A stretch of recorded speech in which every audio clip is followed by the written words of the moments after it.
नमस्कार, आदाब, सत श्री अकाल, जय हिंद दोस्तों। आपका स्वागत है अफजल इंस्टीट्यूट में। मैं आज लेके आया हूँ फिजिक्स का वर्क एनर्जी पावर।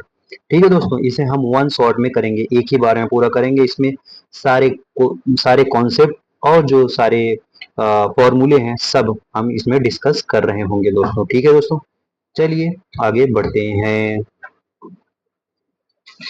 पहले इसको हम यहाँ सेट कर लेते हैं, फिर इसके बाद हमारा काम होता है पहले इसको ताला तोड़ते हैं, फिर इसके बाद जूम करते हैं जादू से जूम कर लिया दोस्तों। ठीक है, आई होप यहाँ तक आपको मजा आ रहा होगा। अब शुरू करते हैं दोस्तों। तो आज हम लोग का टॉपिक है वर्क एनर्जी पावर। क्या है वर्क एनर्जी पावर? तो दोस्तों वर्क एनर्जी पावर में पहले हम वर्क को डिस्कस करते हैं। वर्क क्या होता है दोस्तों? जिसे हम बोलते हैं कार्य। कार्य क्या होता है? तो वर्क होता है, वर्क इज स्केलर क्वांटिटी। कैसा होता है? एक स्केलर क्वांटिटी होता है वर्क। ठीक है, क्योंकि ये प्रोडक्ट होता है फोर्स और डिस्प्लेसमेंट का। इसका फॉर्मूला होता है वर्क बराबर four F dot S. F जो होता है फोर्स होता है, एस जो होता है डिस्प्लेसमेंट होता है दोस्तों। डिस्प्लेसमेंट, फोर्स भी एक वेक्टर क्वांटिटी है और डिस्प्लेसमेंट भी एक वेक्टर क्वांटिटी है दोस्तों। फिर इन दोनों को जब वेक्टर क्वांटिटी को ऐड डॉट प्रोडक्ट करेंगे तो F dot S cos theta हो जाएगा दोस्तों। ठीक है, आई होप यहाँ तक क्लियर हो जाएगा। डायरेक्ट आप इसको क्वेश्चन में अप्लाई कर सकते हैं। ठीक है, SI unit of work. Work का एसआई यूनिट क्या होता है आपको जैसे पता होगा। एसआई यूनिट जूल इसका फेमस यूनिट है, या न्यूटन मीटर से बोल सकते हैं, और ये सीजीएस में से डायन बोल सकते हैं दोस्तों। क्या डायन?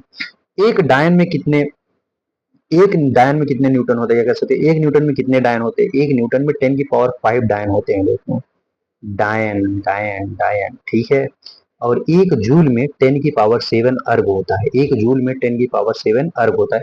ये यूनिट कन्वर्जन में आपको हेल्प करेगा दोस्तों, आप इसे याद रखिएगा। ठीक, कभी कभी क्वेश्चन में अर्ग या डायन के फॉर्म में पूछ लेता है, तो आप इसे याद रखिएगा। ठीक है दोस्तों, अब यहाँ पे एक मैंने कॉन्सेप्ट लिखा है, इस कॉन्सेप्ट को याद करना बहुत ज्यादा इंपॉर्टेंट है दोस्तों। कैसे? अगर यहाँ पे जो थीटा है, जो यहाँ पे ये थीटा है, थीटा किसके बीच में है? फोर्स और डिस्प्लेसमेंट बीच का थीटा होता है दोस्तों। ठीक है, तो अगर थीटा बराबर 90 डिग्री हो जाए, अगर थीटा बराबर 90 डिग्री हो जाए तो वर्क वहां पे जीरो हो जाएगा, क्योंकि cos theta cos 90 zero zero degree हो जाता है। ठीक है, कॉस कॉस 90 क्या होता है? जीरो के बराबर हो जाता है। तो उस केस में दोस्तों काइनेटिक एनर्जी, अगर वर्क जीरो हो जाता है, काइनेटिक एनर्जी कांस्टेंट, जैसे आपको पता होगा वर्क एनर्जी थ्योरम में, work done by all the forces change in kinetic energy के बराबर होता है। जब जब वर्क जीरो हो जाएगा तो काइनेटिक एनर्जी कांस्टेंट हो जाएगा कि नहीं हो जाएगा? आपको यहाँ से क्लियर हो गए होगा। चलिए, लेकिन इसी में एक और कॉन्सेप्ट है दोस्तों। क्या है? अगर थीटा जो है जीरो से बड़ा हो लेकिन 90 से कम हो, थीटा 0 डिग्री से बड़ा हो लेकिन 90 डिग्री से कम हो, तो वहां पे वर्क जो होता है कैसा होता है? वहां पे वर्क पॉजिटिव होता है। और इस केस में दोस्तों काइनेटिक एनर्जी इंक्रीज करेगा। वर्क जहां पे पॉजिटिव, काइनेटिक एनर्जी इंक्रीज करेगा, जाहिर सी बात है। अब थीटा और बढ़ाएंगे हम, और बढ़ाएंगे, जैसे हम मान लीजिए एक समय यहाँ पे ये 90 डिग्री तक ले गए, यहाँ जीरो से बढ़ाते बढ़ाते 90 डिग्री ले गए। अब हमको और बढ़ाना है, और बढ़ाते बढ़ाते हम 180 डिग्री तक ला गए। ये है यहाँ पे जीरो, ये है 90, यहाँ पे होता है 180। आपको पता होगा दोस्तों, थीटा 90 से 180 ले जाएंगे तो क्या होगा? उस केस में दोस्तों वर्क जो होगा नेगेटिव हो जाएगा। वर्क कैसा हो जाएगा? नेगेटिव। क्योंकि cos थीटा उस केस में नेगेटिव हो जाएगा। जैसे हम थीटा 90 से 180 तक ले जाते हैं, 90 डिग्री से 180 डिग्री तक ले जाते हैं, वहां पे वर्क डन नेगेटिव हो जाता है, क्योंकि cos थीटा जो वैल्यू आती है वो नेगेटिव में आ जाती है। इस केस में काइनेटिक एनर्जी दोस्तों डिक्रीज हो जाएगी। क्या हो जाएगी? कम हो जाएगी। आई होप यहाँ तक आपको क्लियर हो गया होगा। चलिए आगे बढ़ते हैं। आगे क्या है दोस्तों? आगे हम बात करेंगे work done by variable force. Variable force से वर्क कैसे किया जा सकता है दोस्तों? इस केस में दोस्तों ये एक छोटा वर्क एक टाइम में, तुरंत पूछ लीजिए इस टाइम में क्या वर्क होगा, तो डी डब्ल्यू, वहां पे डी डब्ल्यू जो होगा बराबर हो जाए एफ डॉट डी एक्स के। एफ डॉट डी एक्स के, छोटे से जो डिस्प्लेसमेंट का छोटे सा वर्क जो होगा, डी डब्ल्यू बराबर एफ डॉट डी एक्स हो जाएगा। और इसी को हम अगर इंटीग्रेट कर दे, दोनों तरफ हम इंटीग्रेशन का लगा दें, यहाँ पे जीरो से डब्ल्यू तक का लिमिट लगा देते हैं, और यहाँ पे x1 से x2 का लिमिट लगा के अब हम सॉल्व कर रहे हैं, तो यहाँ पे आ जाएगा work done over integration of x1 से x2 f dot D x. ठीक है दोस्तों, अब यहाँ से ये पता लग गया है वर्क बराबर होता है area under F x curve. जो यहाँ पे एफ एक्स ग्राफ होगा, यहाँ पे एफ एक्स का ए, यहाँ पे एक्स होगा, यहाँ पे एफ, इसका जो एरिया होगा वो जो होगा वर्क के बराबर आएगा। आपको यहाँ तक समझ में आ गया? आई होप यहाँ तक कोई दिक्कत नहीं होगा। दोस्तों इसी को और आगे फॉर्म में ले जाया गया। मान लीजिए अगर हम एक्स के टर्म में ना देके वाई का भी, जेड का भी, कोई भी एक्सिस ले लें, तब कैसे करेंगे? तो वहां पे वर्क डन बराबर इंटीग्रेट करेंगे F dot D X, X one से X two plus Y integrate of F dot D Y integrate with limit क्या है, वाई वन से वाई टू, फिर प्लस में F dot D Z integrate कहाँ करेंगे, डी वन से Z one से जेड टू तक। ठीक है दोस्तों, समझ में आया कि नहीं आया? यहाँ तक आई होप क्लियर हो गया होगा। ये एक छोटा सा कॉन्सेप्ट था। चलिए आगे बढ़ते हैं। अब बात करते हैं वर्क। दोस्तों दो तरह का होता है, एक कंजर्वेटिव वर्क होता है, एक नॉन कंजर्वेटिव होता है। कंजर्वेटिव से आप क्या समझ रहे हैं? कंजर्वेटिव मतलब होता है conservative force does not depends upon path. दोस्तों ऐसा फोर्स जो पाथ पे डिपेंड ही ना करे वो कंजर्वेटिव फोर्स होता है, और वो उससे जो वर्क किया गया है वो कंजर्वेटिव वर्क हो जाएगा। समझ में आया? जो पाथ पे इंडिपेंडेंट हो, पाथ पे डिपेंड ना करे, वो कंजर्वेटिव होता है। ठीक है, ऐसे कौन कौन से होते हैं? इसका एग्जाम्पल है ग्रेविटेशन फोर्स। दोस्तों ग्रेविटेशन फोर्स वो पाथ पे डिपेंड नहीं करता। इलेक्ट्रोस्टैटिक फोर्स, जब आप 12th में इलेक्ट्रोस्टैटिक चैप्टर पढ़ेंगे वहां भी वो पाथ पे डिपेंड नहीं करेगा। और एक होता है स्प्रिंग फोर्स, जब आपको अभी हम आगे चल के स्प्रिंग फोर्स की बात बताएंगे। जो स्प्रिंग फोर्स होता है, जैसे प्लस कम कंप्रेशन होता है और ये इलांगेशन होता है, उसमें भी वो पाथ पे डिपेंड नहीं करता है दोस्तों। ठीक है, ये जो होते हैं सारे कंजर्वेटिव फोर्स होते हैं, और ये कंजर्वेटिव फोर्स जो है वो कंजर्वेटिव वर्क करेंगे। ठीक है, एक होता है non conservative work. Non conservative work क्या होता है? इट डिपेंड्स अपॉन पाथ, ये पाथ पे डिपेंड करता है दोस्तों। और ये कैसे होते हैं? ये इसके एग्जांपल है फ्रिक्शन और एक एयर ड्रैग। दोस्तों जब हम चलने लगते हैं तो फ्रिक्शन लगता है, वो जो होता है वो नॉन कंजर्वेटिव होता है। एक एयर ड्रैग, जब हम बॉल को ऊपर उछालते हैं दोस्तों, वहां पे हवा का एक झोंका जो रोकता है बॉल को, जो नीचे धकेलता है, वो जो हवा का झोंका होता है वो एयर ड्रैग होता है दोस्तों। वो भी एक नॉन कंजर्वेटिव फोर्स होता है। आई होप यहाँ तक आपको क्लियर हो गया होगा। चलिए आगे बढ़ते हैं। आगे क्या है? आइए दोस्तों, हमारा काइनेटिक एनर्जी है। क्या है? Kinetic energy. काइनेटिक एनर्जी को जैसे हम बचपन में पढ़ते आ रहे हैं, काइनेटिक एनर्जी बराबर होता है हाफ एम वी स्क्वायर। क्या होता है दोस्तों? Half M V square. ठीक है, ये तो बच्चे बच्चे को पता होता है। जो क्लास 6 को बच्चा होगा उससे भी उठा के चाटा मार के, जब सोता रहेगा उसे उठा के बचपन नींदों में से, तो बोलेगा काइनेटिक एनर्जी बराबर होता है हाफ एम वी स्क्वायर। ठीक है दोस्तों, आई होप यहाँ तक क्लियर हो गया होगा।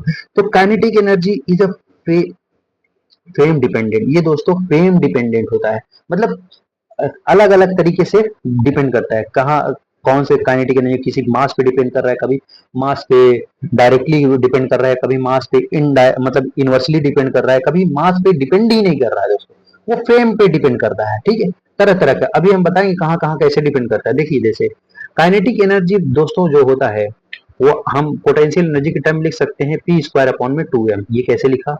यहाँ पे देखिए, यहाँ पे ये देखिए काइनेटिक एनर्जी बराबर अभी हमने पढ़ा हाफ एम वी स्क्वायर। ये पढ़ा कि नहीं? ये पढ़ा कि नहीं? Half M V square. दोस्तों अगर हाफ एम वी स्क्वायर, अगर ऊपर भी m और नीचे भी m से हम मल्टीप्लाई कर रहे हैं, ऊपर मल्टीप्लाई m नीचे से m डिवाइड कर रहे हैं, तो यहाँ हो जाता है half M square V square by M. ठीक है, ये एम स्क्वायर वी स्क्वायर दोस्तों बचपन में आपको पढ़ा होगा दोस्तों, वो ये मोमेंटम होता है, और हम आगे भी पढ़ा गया है। तो मोमेंटम बराबर होता है M into V, M into V. तो ये काइनेटिक एनर्जी जो हो जाएगा यहाँ पे पी स्क्वायर लिख सकते हैं डायरेक्टली, क्योंकि एम स्क्वायर वी स्क्वायर है, पी स्क्वायर अपॉन में 2m, ये नीचे 2m हो जाएगा। ठीक है दोस्तों, यही ऐसे ही आया हुआ है। आई होप यहाँ तक क्लियर हो गया होगा ये कैसे आया। ठीक है, ये आपको क्लियर हो गया कि नहीं हो गया? हो गया तो ठीक है, नहीं हुआ तो रट लो। समझ में आया? आया कि नहीं? रटोगे तो काम बनेगा। यहाँ पे काइनेटिक एनर्जी जो होता है, काइनेटिक एनर्जी बराबर होगा मोमेंटम का स्क्वायर अपॉन में 2m। यहाँ पे अगर मोमेंटम कांस्टेंट हो जाए, मोमेंटम कांस्टेंट हो जाए या कंजर्व हो जाए, तो काइनेटिक एनर्जी इनवर्सली प्रोपोर्शनल होगा किसके? मास के दोस्तों। ठीक है, अब मोमेंटम डायरेक्टली प्रोपोर्शनल होता है, और मोमेंटम बराबर हो जाता है, इसी को हम दोस्तों लिख ले अंडर रूट 2m के। ये बहुत फेमस फॉर्मूला है दोस्तों। ठीक है, ये वाला तो कम, ये वाला ज्यादा फेमस फॉर्मूला है दोस्तों। अब इसी से अगर अगर लेस देन 5% काइनेटिक एनर्जी पूछा, तो यहाँ से हम कर सकते हैं delta kinetic energy upon kinetic energy अब इक्वल टू 2 इंटू पी। 2 कैसे, ये चेंज जो होता है आगे आ जाएगा 2 डेल्टा पी अपॉन में पी। समझ में आया? अगर इसी को हम काइनेटिक एनर्जी को हम यहाँ पे जो ये मोमेंटम वाला फॉर्मूला है इसको हम यहाँ पे कर रहे हैं चेंज में 5% से अगर कम दिया है, डेल्टा पी अपॉन में P half delta M upon में M plus half delta K E upon में के ई। दोस्तों समझ में आया? ये याद रहेगा कि नहीं? आई होप यहाँ तक आपको क्लियर हो गया होगा। ठीक है, यही चीज ये पे यहाँ पे लिखा हुआ है दोस्तों। अगर दोस्तों ये चेंज लार्ज हो जाए, मतलब जैसे 5% से ज्यादा है, मतलब 10%, 20%, 30%, 100%, 300%, 400%, तब वहां पे आप कैसे करेंगे ये हम अभी आपको आगे एक क्वेश्चन के माध्यम से बताएंगे दोस्तों। जब लार्ज चेंज आता है तब क्या होता है, जैसे यहाँ पे मैंने लिखा है large change x plus 2x x plus 100। मान लीजिए कोई चेंज हो रहा है 200% से, कोई चेंज हो रहा है 200% से, तो वहां पे जो चेंजेस आएगा x प्लस 200, x प्लस 200, तो जो चेंजेस आया है x final 200 into x percentage में आ जाएगा दोस्तों। अभी ये आपको नहीं समझ में आएगा, अभी हम आपको आगे और इसको डिटेल में समझाएंगे दोस्तों। समझ में आया? आई होप यहाँ तक क्लियर हो गया होगा। चलिए अब नेक्स्ट कॉन्सेप्ट पे बढ़ते हैं। क्या है? काइनेटिक जो वर्क एनर्जी थ्योरम है दोस्तों, वर्क एनर्जी थ्योरम की बात करेंगे। वर्क एनर्जी थ्योरम क्या है? बोलता है work done by all the forces, सभी दुनिया जहान में जितने भी फोर्सेस हैं सभी के वर्क का अगर जोड़ दिया जाए वो चेंज इन काइनेटिक एनर्जी के बराबर होगा, वही होता है वर्क एनर्जी थ्योरम दोस्तों, वही होता है वर्क एनर्जी थ्योरम। तो यहाँ से आप एक बात कंक्लूड कर सकते हैं दोस्तों, क्या वर्क जो होता है यहाँ पे ये जो थ्योरम है वर्क एनर्जी थ्योरम, ये सभी जगह वैलिड है दोस्तों, सभी जगह, हर एक जगह ये वैलिड है, क्योंकि इसमें work done all the forces, सभी दुनिया जहान में जितने फोर्सेस हैं उनका वर्क, उनके द्वारा किया गया वर्क अगर ऐड कर रहे हैं और बराबर कर दे रहे हैं चेंज इन काइनेटिक एनर्जी के, final kinetic energy minus initial kinetic energy के, तो वो होता है वर्क एनर्जी थ्योरम दोस्तों। आई होप यहाँ तक क्लियर हो गया होगा। चलिए नेक्स्ट टॉपिक पे बढ़ते हैं, जो बोलता है हुक्स लॉ। हुक्स लॉ क्या होता है? आइए हुक्स लॉ की बात करते हैं। हुक्स लॉ क्या होता है?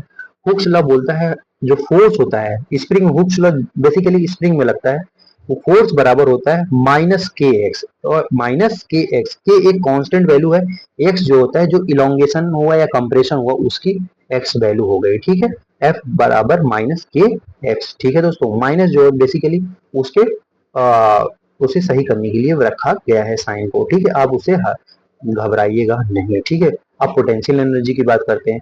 Work done in conservative force, work in conservative force बराबर होता है चेंज इन पोटेंशियल एनर्जी, लेकिन माइनस में, माइनस का चेंज इन पोटेंशियल एनर्जी। दोस्तों पोटेंशियल एनर्जी चेंज में फाइनल माइनस इनिशियल, लेकिन बाहर में माइनस लगा है, तो इसलिए इसको हम लिख सकते हैं वर्क डन बराबर होता है work done conservative potential energy initial minus potential energy final. I hope यहाँ तक आपको क्लियर होगा, potential initial minus potential energy final. ठीक है दोस्तों, चलिए आगे बढ़ते हैं। आगे क्या है? आगे है ग्रेविटेशन पोटेंशियल एनर्जी। ये बहुत इंपॉर्टेंट है दोस्तों।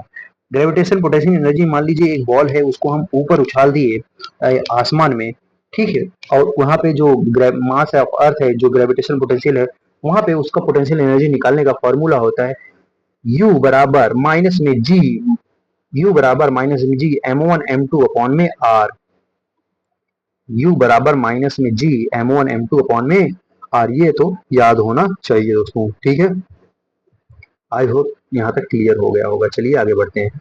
Potential energy for a point close to the earth surface at height H from the surface.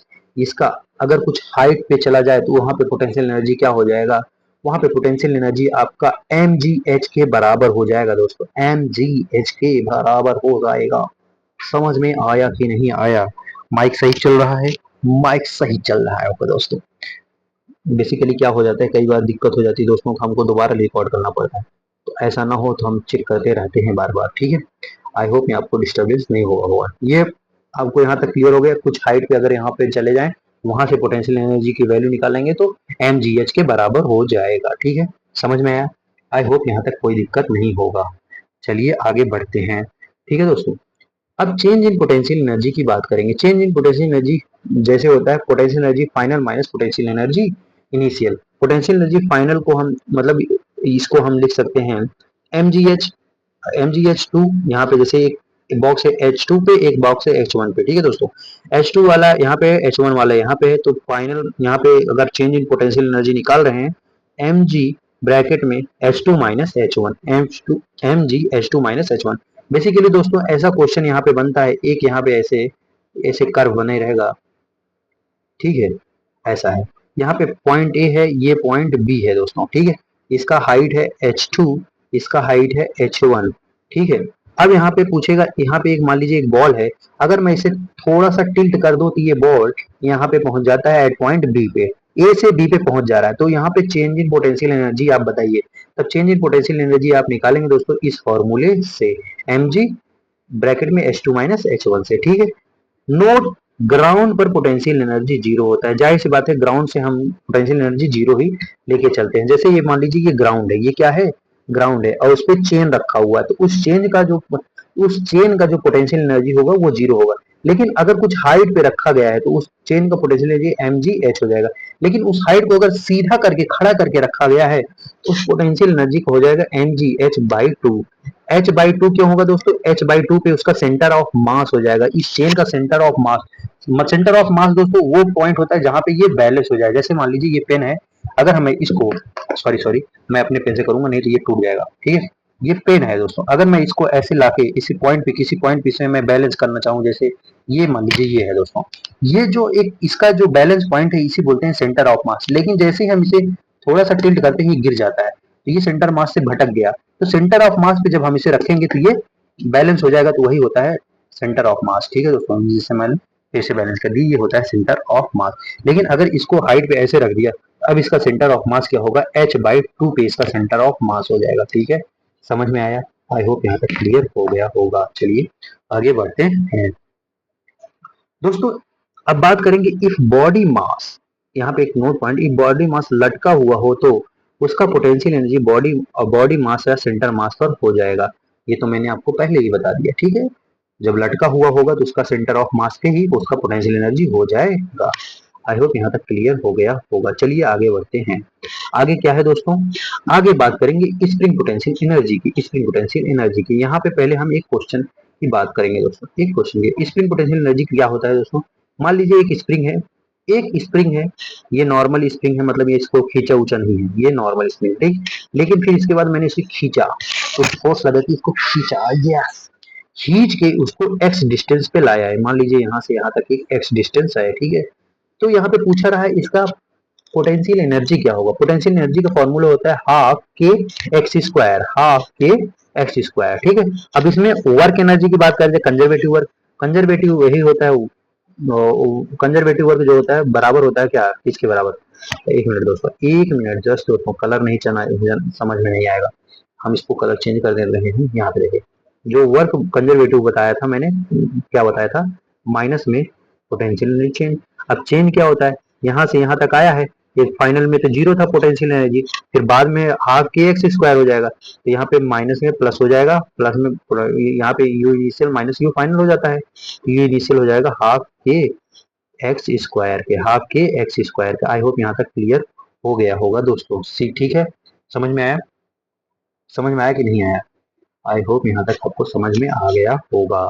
चलिए आगे बढ़ते हैं दोस्तों। अब इसी पॉइंट को अगर हम दोस्तों इस स्प्रिंग को मान लीजिए पहले खींचे थे, पहले कुछ फोर्स लगा के खींचे थे, अब हम कुछ फोर्स लगा के इसे दोस्तों पुश करके इसको हम कंप्रेस कर दे रहे हैं। मान लीजिए इसको दबा दे रहे हैं, स्प्रिंग को मान लीजिए दबा दे रहे हैं, और दबा दे रहे हैं कहाँ पे, ये देखिए यहाँ से एक्स पॉइंट तक दबा दे रहे हैं, तब वहां पे काइनेटिक एनर्जी क्या, तब पोटेंशियल एनर्जी क्या हो जाएगा, पोटेंशियल एनर्जी हाफ के एक्स के एक्स स्क्वायर के बराबर हो जाएगा।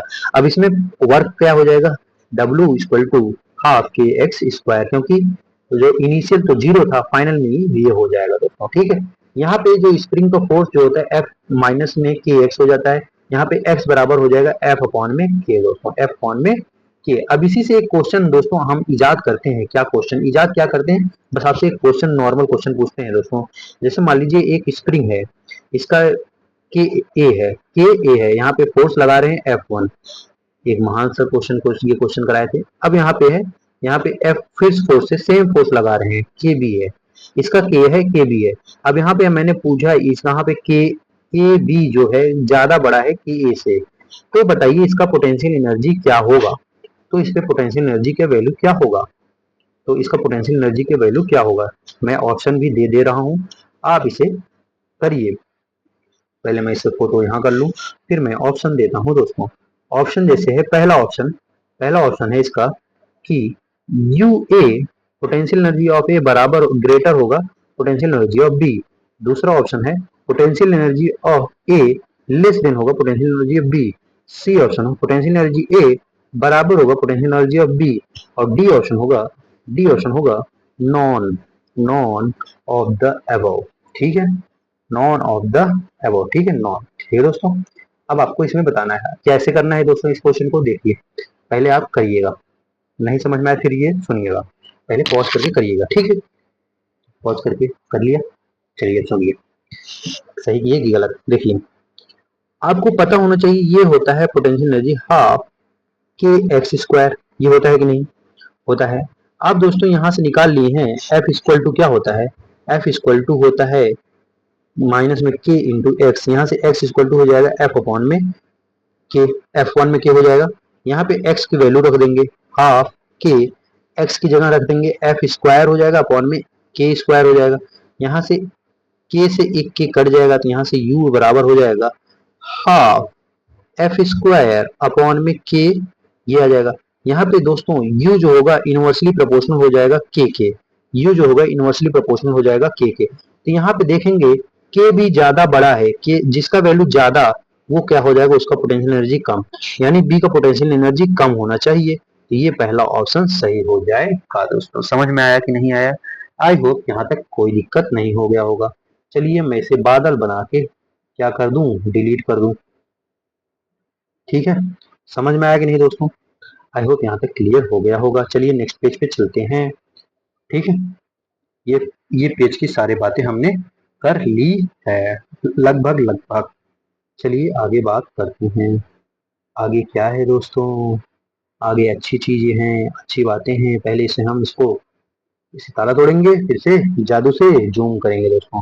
जादू से जूम कर लिए, आइए हम बात करते हैं एक एक की। ठीक है, पहला है क्या, पहला दोस्तों इक्विलिब्रियम की बात करेंगे, किसकी, इक्विलिब्रियम की। तो equilibrium, in equilibrium the net force in transition equilibrium and net F net जो होता है वो जीरो हो जाता है। देन ये कैसा होता है, रोटेशनल इक्विलिब्रियम हो जाएगा। किसमें दोस्तों, in equilibrium F net zero हो जाए, ट्रांसलेशन इक्विलिब्रियम होता है। एफ नेट कहाँ हो जाए, जीरो पे, ट्रांसलेशन इक्विलिब्रियम वहां पे एफ नेट या टाउ नेट जो होता है जीरो हो जाए, टाउ नेट जीरो, तब वो कैसा मोशन हो जाएगा, रोटेशनल इक्विलिब्रियम हो जाएगा। कैसा, रोटेशन इक्विलिब्रियम। ठीक है दोस्तों, माफ कीजिएगा लाइट थोड़ा ऊपर नीचे हो रहा है, आप इसमें समझने की कोशिश करिएगा। ठीक है, आई होप कोई दिक्कत नहीं हो रहा होगा दोस्तों। वैसे भी मोबाइल में पढ़ रहे होगे तो रिकॉर्डिंग हो जा रहा है, आपको मेरे फोटो से ज्यादा मतलब आपको पढ़ने से होना चाहिए। ठीक है, if F net on a body is zero, अगर किसी पे फोर्स नेट बॉडी जीरो है, then it is a translation motion, तब वो कैसा मोशन होगा, ट्रांसलेशन मोशन। वो सीधा मोशन, ट्रांसलेशन मतलब सीधा मोशन होगा, वो रोटेशन मोशन नहीं होगा। अगर एफ नेट जीरो है तो कैसा मोशन होगा, ट्रांसलेशन। ठीक है दोस्तों, लेकिन अगर ट्रांसलेशन एफ नेट जीरो है इक्विलिब्रियम में, अगर कोई इक्विलिब्रियम में है, एफ नेट जीरो है, ट्रांसलेशन इक्विलिब्रियम में है, तो टाउ नेट वहां पे जीरो है, तब वो रोटेशनल इक्विलिब्रियम में हो जाता है। समझ में आया। सेकंड पॉइंट की बात करेंगे, there are three types of equilibrium. दुनिया जहान में तीन तरह का इक्विलिब्रियम एग्जिस्ट करता है दोस्तों। कितना, तीन तरह का। एक होता है स्टेबल, एक होता है अपने आप में स्टेबल, एक होता है अनस्टेबल जो लोअर होता है अनस्टेबल, एक होता है न्यूट्रल, न ज्यादा बड़ा न ज्यादा कम। एक होता है स्टेबल एकदम टॉप पे, एक होता है अनस्टेबल जो नीचे होता है, एक होता है न्यूट्रल जो बीच में होता है। ठीक है दोस्तों, अब इसका बात करेंगे। स्टेबल वाला पे पोटेंशियल एनर्जी मिनिमम होता है दोस्तों, potential energy minimum. Potential energy minimum दोस्तों इसका मतलब ये हुआ double differentiation of D U upon में D X square, D square U upon में डी एक्स स्क्वायर वो ग्रेटर होगा डबल डिफरेंशिएशन पोटेंशियल का with respect to X square के with respect to D X. तो वो क्या हो जाएगा, ग्रेटर होना चाहिए जीरो से, तब वो होगा स्टेबल इक्विलिब्रियम, स्टेबल इक्विलिब्रियम। ठीक है दोस्तों, अनस्टेबल इक्विलिब्रियम क्या होता है, वहां पे पोटेंशियल एनर्जी मैक्सिमम होगा, वहां पे पोटेंशियल एनर्जी मैक्सिमम होगा। इसका मतलब ये होगा double differentiation of potential energy upon में डीएक्स, जो लेस देन होगा वो जीरो होगा। जीरो से कम आ जाए तो वो डबल डिफरेंशिएशन पोटेंशियल एनर्जी का जीरो से कम आ जाए तो वहां पे पोटेंशियल एनर्जी क्या हो जाएगा, मैक्सिमम। और वो कैसे होगा, अनस्टेबल इक्विलिब्रियम दोस्तों, ठीक है। अगर पोटेंशियल एनर्जी कांस्टेंट हो जाए, अगर पोटेंशियल एनर्जी क्या हो जाए, कांस्टेंट हो, वहां पे D double differentiation of potential energy D U upon में डी एक्स स्क्वायर वो जीरो के बराबर आ जाएगा। आई होप यहाँ तक क्लियर हो गया होगा। वही वाला दोस्तों मिनिमा मैक्सिमा वाला कॉन्सेप्ट यहाँ पे लगा हुआ है, मिनिमा मैक्सिमा वाला कॉन्सेप्ट लगा हुआ है। आई होप यहाँ तक क्लियर हो गया होगा। चलिए इसको मैं जादू से डिलीट कर दे रहा हूँ और हम आगे बढ़ते हैं। आगे क्या है, ये देखिए यहाँ पे एक पॉइंट बनाया है, एक ग्राफ बनाया है, यहाँ पे एक ग्राफ बनाया हुआ है, ये देखिए। ये वाले पे देखिए पोटेंशियल एनर्जी मैक्सिमम है लेकिन अनस्टेबल है, डी यू कौन में डी एक्स जो होगा डी आर, वहां पे जीरो है, वहां पे पोटेंशियल एनर्जी मैक्सिमम अनस्टेबल। यहाँ पे देखिए पॉइंट बी पे, यहाँ पे पोटेंशियल एनर्जी मिनिमम है, पोटेंशियल एनर्जी मिनिमम है लेकिन स्टेबल है दोस्तों। अब एक सी पॉइंट है जहां पे पोटेंशियल एनर्जी कांस्टेंट है, लगातार देख रहे हैं उसी डायरेक्शन में सीधे पे चला जा रहा है, और वो कैसा होता है, वो न्यूट्रल होता है दोस्तों। कैसा होता है, न्यूट्रल होता है। आई होप यहाँ तक कोई दिक्कत नहीं होगा। चलिए आगे बात करते हैं। आगे हम बढ़ते हैं, मैकेनिकल एनर्जी क्या होता है, मैकेनिकल एनर्जी। मैकेनिकल एनर्जी यहाँ पे क्या बोलता है दोस्तों, work done of non conservative plus external work done of non conservative plus external बराबर होता है kinetic energy final plus potential energy final minus kinetic energy initial plus potential energy initial के, ठीक है। इसका मतलब ये हो गया, अगर work done of non conservative zero हो जाए, वर्क डन एक्सटर्नल जीरो हो जाए, work done of non conservative zero हो जाए, वर्क डन एक्सटर्नल जीरो हो जाए, तो इस केस में दोस्तों मैकेनिकल एनर्जी इनिशियल बराबर mechanical energy final. Mechanical energy initial बराबर मैकेनिकल एनर्जी फाइनल क्या होता है, kinetic energy kinetic energy initial plus potential energy initial बराबर kinetic energy final plus potential energy final के बराबर हो जाएगा दोस्तों। आई होप आपको समझ में आ गया होगा। एक महान टीचर एक लाइन बोल गए हैं इसके बारे में, क्या बोल गए हैं, जहां हम फोर्स लगाएंगे, जहां हम वहां कम नहीं, जहां हम वहां कम नहीं, जहां हम वहां कम नहीं, जहां कम, जहां कम वहां हम नहीं, जहां कम वहां हम नहीं, जहां हम वहां कम नहीं, जहां कम, जहां कम वहां हम नहीं, ठीक है दोस्तों। इसका मतलब क्या हुआ, कम क्या होगा, conservation of mechanical energy, conservation of mechanical energy की बात कर रहे हैं दोस्तों। अगर हम जब फोर्स लगा रहे हैं, जिस फोर्स से फोर्स लगा रहे हैं वहां पे हम हैं, तो वहां पे कंजर्वेशन ऑफ मैकेनिकल एनर्जी नहीं होगा। लेकिन जहां पे हम नहीं, जहां पे कम नहीं, मतलब जहां पे centre of mass, centre of conservation of mass नहीं है, वहां पे हम नहीं, वहां पे हम नहीं होंगे, ठीक है दोस्तों। आइए बात करेंगे नोट की बात करें, नोट पॉइंट क्या है, if if system is release from rest, अगर सिस्टम को किसी पॉइंट से रिलीज कर दिया रहा है, then gives in question, then this gives in question, then we use mechanical energy. अगर सिस्टम को रिलीज कर रहे हैं रेस्ट से, अगर ये क्वेश्चन में दिया हुआ है, तब हम वहां पे मैकेनिकल एनर्जी का यूज कर सकते हैं दोस्तों, ठीक है। अब हम नेक्स्ट कॉन्सेप्ट बढ़ेंगे जिसका नाम है पावर, जिसका नाम क्या है दोस्तों, पावर, ठीक है। बहुत इंपॉर्टेंट टॉपिक है, पावर क्या होता है, औकात, पावर बोले तो औकात दोस्तों, किसी का औकात नापना हो तो बोलो तुम्हारे अंदर पावर क्या है, ठीक है। पावर एवरेज जो होता है हम निकाल सकते हैं दोस्तों वर्क अपॉन में टाइम, या इसी को हम सकते हैं काइनेटिक एनर्जी, या एनर्जी, या किसी कहते हैं change in kinetic energy upon में टाइम दोस्तों। वर्क क्योंकि चेंज इन काइनेटिक एनर्जी के बराबर होता है, change in kinetic energy upon में टाइम भी लिख सकते हैं दोस्तों। अगर हम पावर को इंस्टेंटेनियस में निकालें, इंस्टेंटेनियस अगर उसी पर्टिकुलर समय के लिए निकालें, पावर कितना होगा, तो D W by D T से हम कर देंगे। और डी डब्ल्यू फोर्स को हम लिख सकते हैं दोस्तों, हम वर्क को लिख सकते हैं F dot D R, F dot D x लिख सकते हैं, एफ डॉट डी आर लिखेंगे। यहाँ पे डी आर अपॉन में डी टी को हम लिख सकते हैं V, D R upon D T को क्या लिख सकते हैं वी, वी जो होता है वेलोसिटी हो गया एफ डॉट वी।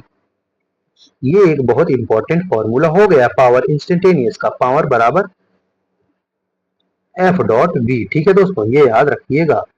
फिर एक होता है दोस्तों, अब एफ को हम लिख सकते हैं मास इंटू एक्सीलरेशन, तो मास इंटू एक्सीलरेशन इंटू वेलोसिटी हो जाएगा। ठीक है दोस्तों, अब इसी को हम पावर को और आगे लिख सकते हैं एफ डॉट, ये वेक्टर में होगा दोस्तों, क्योंकि F dot V into cos theta भी लिख सकते हैं। दोस्तों समझ में आया कि नहीं आया? आई होप यहाँ तक क्लियर हो गया होगा। पावर इंस्टेंटेनियस को दोस्तों एम, फोर्स को एम और एक्सीलरेशन को V dot V into DV dot DV upon में dt, ये भी तो लिख सकते हैं। फोर्स अपॉन में मतलब पावर को हम लिख सकते हैं force into displacement, force into displacement लिख सकते हैं।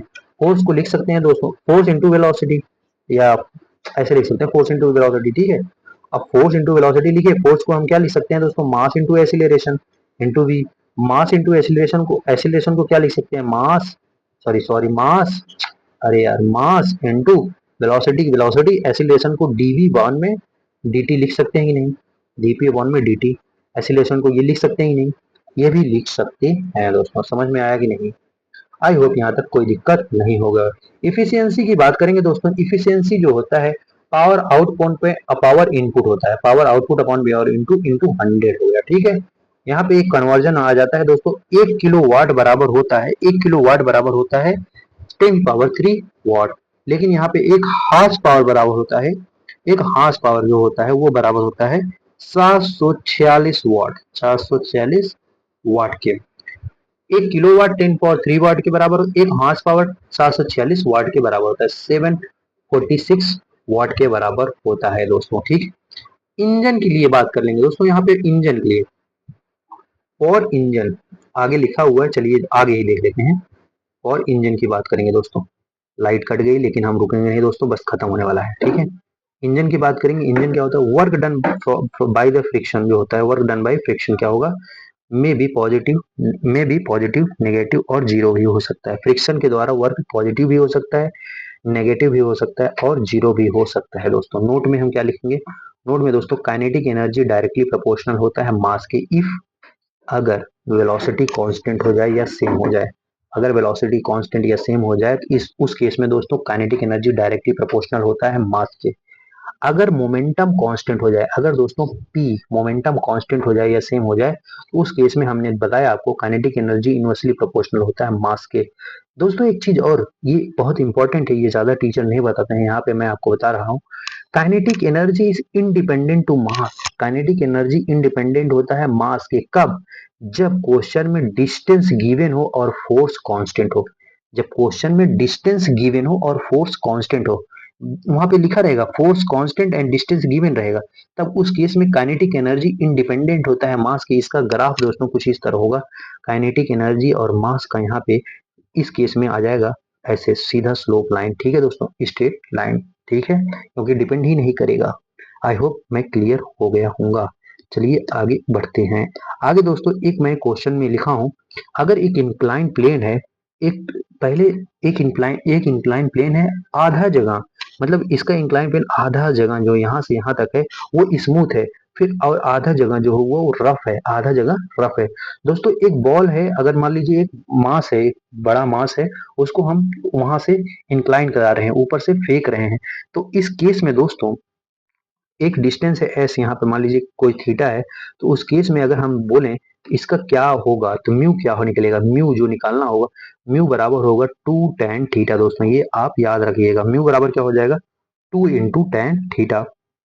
हम वहाँ इंजन की बात किए थे, इंजन को कैसे डिनोट करेंगे, और इंजन के लिए पावर डायरेक्टली प्रोपोर्शनल होता है, पावर डायरेक्टली प्रोपोर्शनल हो वी क्यूब के, वी होता है वेलोसिटी। ठीक है, और फोर्स जो होता है डायरेक्टली प्रोपोर्शनल होता है वी स्क्वायर के। इस यहाँ पे कैसे क्वेश्चन बोलते हैं दोस्तों, जब वो इंजन नहीं चलता है उससे वहां से पानी निकलता है, छर छर छर छर छर छर पानी निकलता है, वो उसमें उसमें से ना पाइप होता है, उसमें से पानी निकलता है।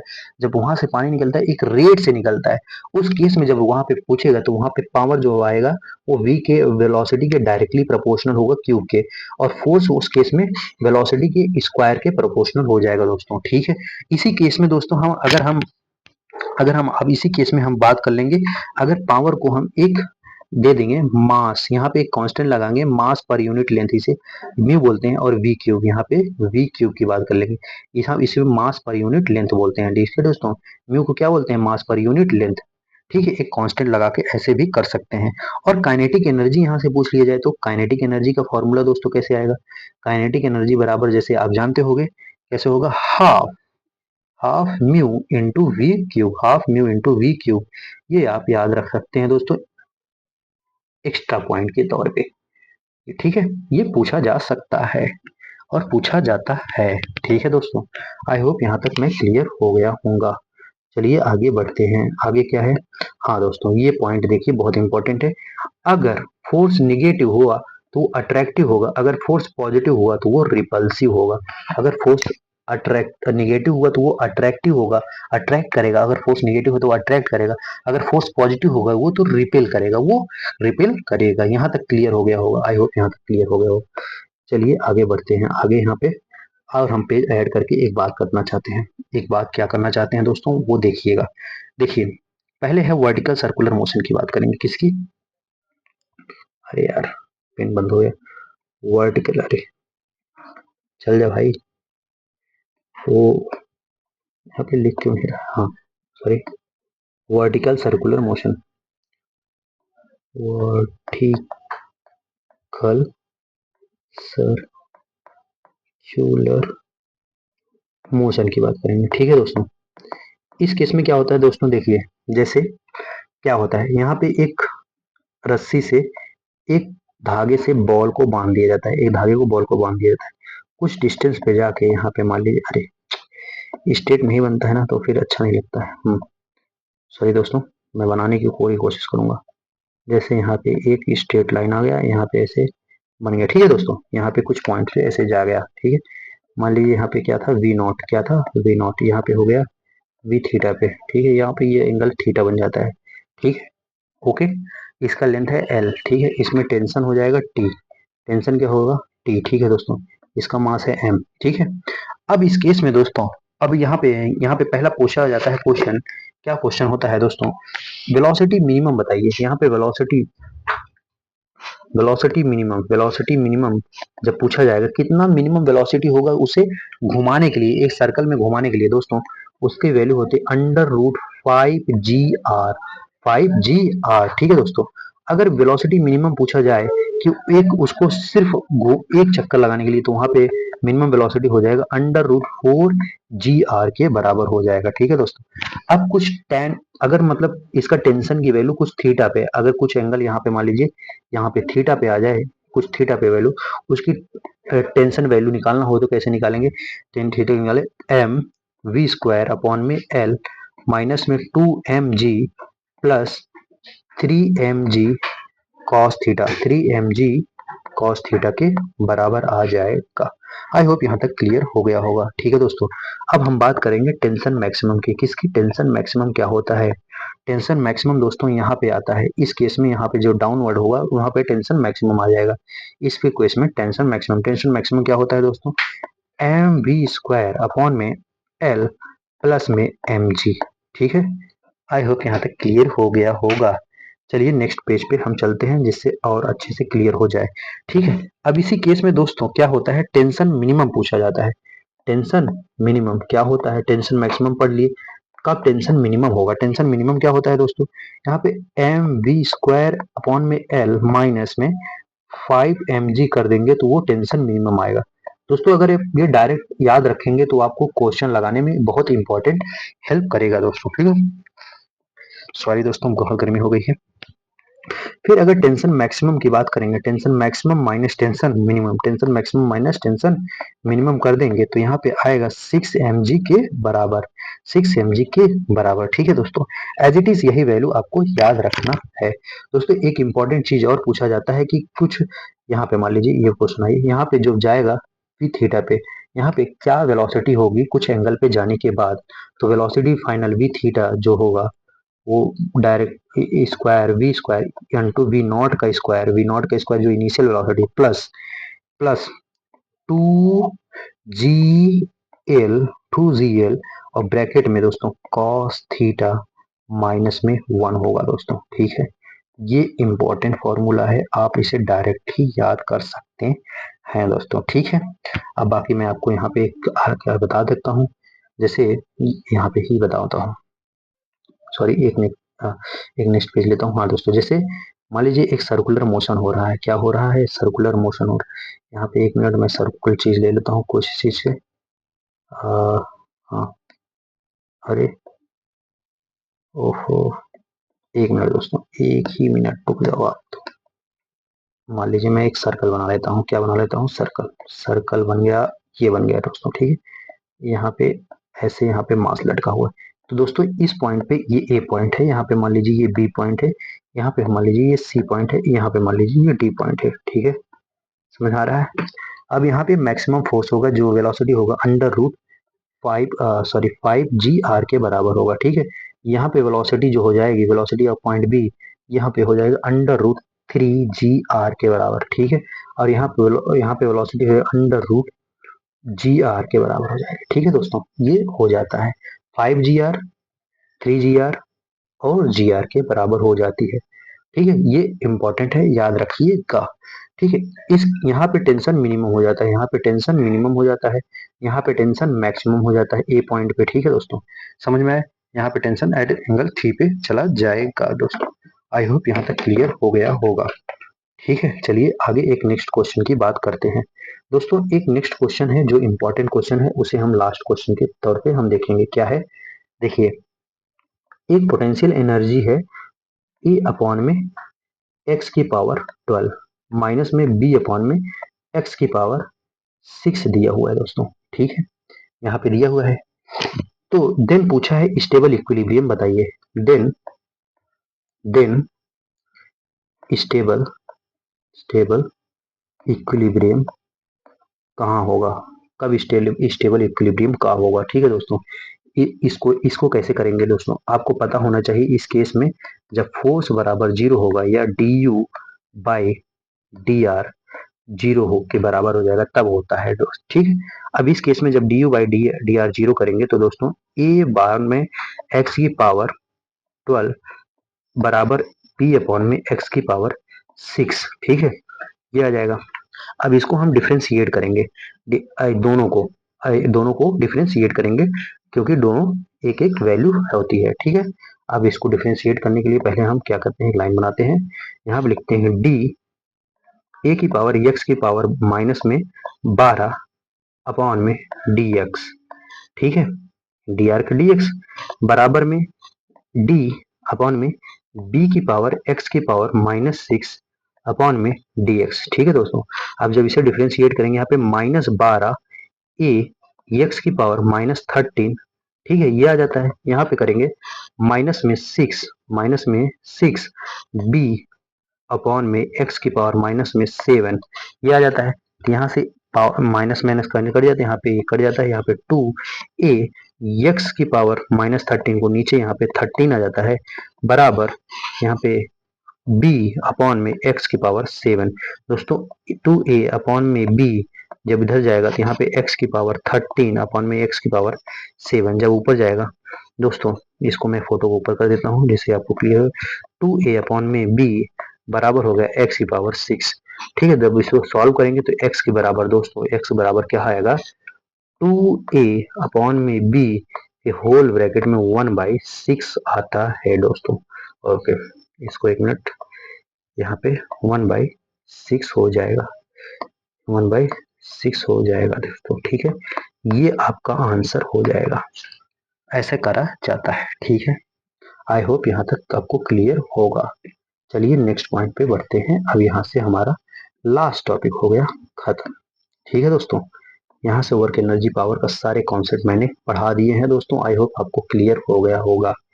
चलिए यहाँ तक आ गए हैं तो अब लास्ट में मैं आपको देता हूँ बड़ा सा थैंक यू, ठीक है दोस्तों, और एक राजा बाबू प्यारी सी स्माइल।